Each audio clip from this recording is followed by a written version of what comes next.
Champions trophy Pakistan کے اندر champions trophy کو لے کر تب ٹیم انڈیا نہیں آئی تھی کیونکہ ان کی گورنمنٹ نے الاؤ نہیں کیا. بنگلہ دیش کی گورنمنٹ نے اپنی ٹیم کو الاؤ نہیں کیا کہ وہ انڈیا جا کر کھیلے تو ICC بنگلہ دیش کو باہر کر دیتا ہے ورلڈ T20 سے. سیم ICC جب بنگلہ دیش جب انڈیا نے چیمپئنز ٹرافی میں پاکستان جانے سے انکار کیا تو انہیں وینیو مل گیا UAE کا. تو یہاں پہ ڈیفینیٹلی ICC کے ڈبل سٹینڈرڈ سامنے آئے. وہ انڈیا کے لیے کچھ اور تھے یا BCCI کے لیے کچھ اور تھے, بنگلہ دیش کرکٹ بورڈ کے لیے کچھ اور تھے. ٹھیک ہے, تو اب یہاں پر وہی سیاست کا کھیل جو ہے وہ چمکا. پاکستان نے بورڈ میٹنگ کے اندر بنگلہ دیش کے فیور میں بات کی, ان کو ووٹ دیا. PCB کے چیئرمین محسن نقوی صاحب نے صاف کہا کہ ICC کی ڈیول پالیسیز ہیں. بنگلہ دیش کے لیے انہوں نے کوئی اور پالیسی بنائی ہے, BCCI کے لیے ان کی کوئی اور پالیسی ہے. BCCI کو انہوں نے UAE میں شفٹ کر دیا.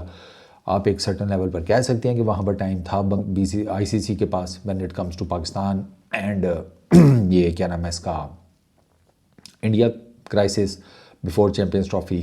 اس میں ٹائم شارٹ تھا بنگلہ دیش کے والے پرابلم میں. یہ آپ تھوڑا سا ٹیکنیکلی یہ بات کر سکتے ہیں. بالکل ICC کو یہاں پر تھوڑا سا آپ کہہ لیتے ہیں کہ ہاں ان کے پاس مارجن کم تھا ان ٹرمز آف ٹائم. لیکن پھر ICC کو پھر لوگ یہ بھی سوال کرتے ہیں کہ بنگلہ دیش کو جواب دینے میں آپ کو 8-10 دن لگ گئے میرا خیال ہے سم تھنگ. اور PCB کا جب یہ آیا ہے مطلب پاکستان گورنمنٹ کی طرف سے آیا کہ وہ 15 فیبرری کو انڈیا کے اگینسٹ میچ کا بائیک آؤٹ کر رہی ہے, تو وہاں پر ICC سنڈے والے دن ودن میرا خیال ہے 2-3 گھنٹے گورنمنٹ کی طرف سے جو انیشیٹ کیا گیا, پاکستان گورنمنٹ کی طرف سے فیصلہ جو آیا سامنے, اس کے اوپر پریسر ریلیز کر دیتا ہے. بنگلہ دیش کو آپ کو اتنا ٹائم لگ گیا. ادھر یہاں پر پاکستان کرکٹ کی بات ہے, یہ آپ کو ٹوٹل 2 سے 2.5 گھنٹے لگے. لوگ یہ بھی سوال کر رہے ہیں, سوال سارے جینوئن ہیں, ان کا جواب ICC کو دینا چاہیے کہ بھائی یہ کیا چل رہا ہے. ٹھیک ہے, اب یہ جو بائیک آؤٹ ہے اس نے الگ جسے کہتے ہیں دنیا میں بوال مچا دیا. اس میں broadcasters, sponsors, host nation, ICC یہ سب جسے کہتے ہیں متاثر ہو رہے ہیں. Pakistan is at risk, Pakistan cricket is at risk. یہ فیصلہ کر کے یہ بائیک آؤٹ کا فیصلہ ایسا تو نہیں ہے کہ پاکستان کو کچھ ریپریکشنز نہیں فیس کرنے پڑیں گے. دے ول, پینلٹی پڑ سکتی ہے, پابندیاں لگ سکتی ہیں, جسے کہتے ہیں آپ کے PSL کو فارن پلیئرز کی صورت میں ڈیمیج ہو سکتا ہے. آپ کو جو سینٹرل ریونیو ملتا ہے اس میں کٹوتی ٹھیک ٹھاک ہو سکتی ہے. ICC آپ کو فیوچر میں کوئی ICC کا ٹورنامنٹ نہیں دے سکتی. There is a lot on the line for Pakistan cricket board as well.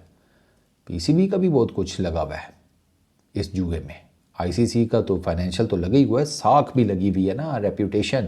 کیونکہ ICC نے مجھے نہیں یاد پڑتا کہ اتنا بڑا جسے کہتے ہیں چیلنج ان ریسنٹ ٹائمز کو فیس کیا. اور بنگلہ دیش والا تو کوئی تھا ہی نہیں. بنگلہ دیش والا تو سمپل انہوں نے بنگلہ دیش کو باہر کر دیا ورلڈ T20 سے. اس کی جگہ اسکاٹ لینڈ ہی ہے. بٹ پاکستان وہ it is a very different kind of جسے کہتے ہیں نا چیس بورڈ. یہ بہت ڈفرینٹ ہے. یہ شطرنج کا کھیل بہت ہی زیادہ ڈفرینٹ ہے. اب ICC کو سیاست, ان کے ایگریمنٹس, جسے کہتے ہیں کھیل کی شفافیت, ٹرانسپیرنسی جو ہوتی ہے, فائنینشیل جسے کہتے ہیں اپنی جو ان کی ریونیو سٹریمز ہیں وہ, ٹھیک ہے, فائنینشیل لائف لائنز ان کی کیا ہیں, وہ سارا کچھ ٹھیک ہے. اس کے بعد ان بائسڈ ہونا, یہ سب کچھ ICC کا آن دا لائن ہے. ICC کو غیر جانبدار ہونا پڑے گا. یہ ایسے نہیں چلے گا. ابھی تو ICC اس ٹائم جو عجیب و غریب قسم کے کام کر رہی ہے. لاسٹ بٹ ناٹ لیسٹ جو مستفیض سے کام سٹارٹ ہوا اس کی ایک ایپیسوڈ آپ ابھی دیکھ رہے ہیں. یہ ایپیسوڈ ابھی آگے چلے گی, اس کی مزید کچھ اور ایپیسوڈز آئیں گی آگے. 2027 کے بعد چیزیں اور جسے کہتے ہیں چھوٹے کرکٹ بورڈز کے لیے خراب ہوں گی. آئی ڈونٹ نو, کوئی اس کو فورسی نہیں کر رہا. میرا خیال ہے شاید وہ کرکٹ بورڈز کو بھی یہی ہے کہ چلو IPL سے پیسے آ رہے ہیں جو تھوڑا بہت کھیل لیتے ہیں. یہ وہ آپ لوگوں کو اندازہ بھی نہیں ہے کہ اگلے فائنینشیل ماڈل میں نا ICC کے آپ لوگوں کو بہت ڈز پڑنے والی ہے. IPL تو آج ہے کل نہیں. اس سے مراد میری یہ ہے کہ IPL میں کٹ تھروٹ قسم کا کمپٹیشن ہے. کٹ تھروٹ, ایک سیزن میں آپ نے پرفارم نہ کیا، آپ نظر ہی نہیں آتے اس کے بعد آئی پی ایل میں. تو آئی پی ایل کی منی کی کوئی گارنٹی نہیں ہے. ہاں آئی سی سی جو آپ کو دیتا ہے ہر سال، اس کی گارنٹی ہے کہ وہ تو ہر سال ملیں گے ہی ملیں گے، لیکن آئی سی سی کے وہ جو آپ کو ہر سال پیسے ملنے ہیں وہ نیکسٹ فائنینشیل ماڈل میں آپ کے ٹھیک ٹھاک کٹوتی ہوگی، ٹھیک ٹھاک قسم کی. آدھے سے بھی کم پیسے ملیں گے آپ سب کو جتنے چھوٹے کرکٹ بورڈز ہیں. کیسے سروائیو کریں گے؟ انڈر 19 کے آپ کے پروگرامز ہیں، وومن کرکٹ کے آپ کے پروگرامز ہیں، ڈیولپمنٹ آف کرکٹ کے آپ کے ڈفرینٹ قسم کے پروجیکٹس ہوں گے. ایون پاکستان کے اندر یہ ساری چیزیں ہیں. کیسے مینیج کریں گے؟ آپ کی گورنمنٹس آپ کو پھر فنڈ کریں گی؟ I really don't think so. مجھے نہیں لگتا.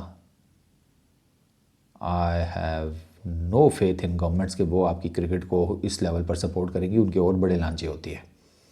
یہ پیسے آپ کو آئی سی سی ہی دے سکتا ہے. بٹ آئی سی سی کیا کرنے جا رہا ہے؟ آئی سی سی پیسے دے گا نیکسٹ فائنینشیل ماڈل میں رینکنگز کے حساب سے. تو وہ آپ دیکھ لیں کہ جو چھوٹی ٹیمیں ہیں، جو ذرا کمزور ٹیمیں ہیں، ان کا تو ان کا مطلب بیڑا غرق ہے. ان کو نہیں ملنے والے پیسے. ان کے سارے پروگرامز ڈسٹرب ہوں گے. ان کی کرکٹ جو ہے وہ شرنک ہوتی جائے گی.